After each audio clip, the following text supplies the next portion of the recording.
नमस्कार, मी सुधाकर गोपाळ कांबळे, राहणार लांजा। मी पाटबंधारे खात्यामध्ये सर्व्हिसला आहे। माझी 38 वर्ष सेवा झालेली आहे।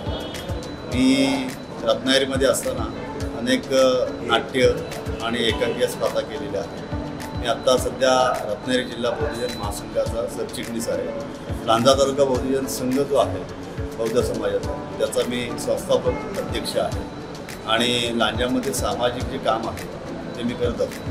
रत्नागिरी जिल्ह्यामध्ये जे सामाजिक न्याय भवन आहे त्याची जागा निश्चित करण्यात मी पुढाकार घेतला होता आणि एवढंच नव्हे तर त्याचं उद्घाटन करताना सुद्धा मी आमच्या पंचशिलेने सुरुवात करून त्याचं उद्घाटन करण्यासाठी सुद्धा विनंती केली। ते मान्य केले होते आणि शासनानं अशा पद्धतीचा कार्यक्रम केल्याबद्दल मी त्या तत्कालीन जे त्यावेळचे आमदार होते उदयजी सामंत साहेब त्यांचं हार्दिक अभिनंदन केलं। आता नवराष्ट्राचा पेपर जो आहे त्याच्याकडून मला हा पुरस्कार प्राप्त झालेला आहे, त्याबद्दल अत्यंत आनंद होत आहे।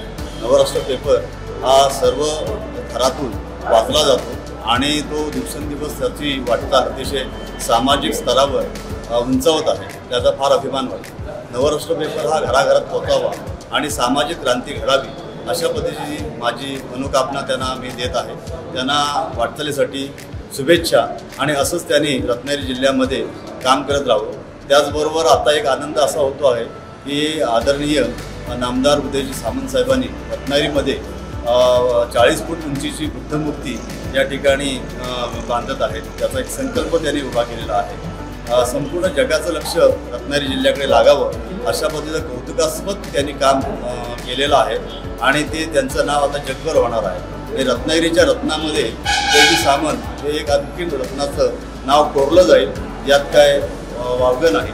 या ठिकाणी त्यांच्याकडे असणारे प्रस्थापित आता जे काम करत आहेत त्याच्यामध्ये प्रशासनातले माननीय कलेक्टर साहेब देवेंद्र सिंग आणि ते समता प्रस्थापित करत आहेत आणि माननीय धनंजय कुलकर्णी SP साहेब हे या ठिकाणी समता प्रस्थापित करतच आहेत। पण त्याचबरोबर त्यांनी इथलं जे काय म्हणजे प्रशासनामध्ये एक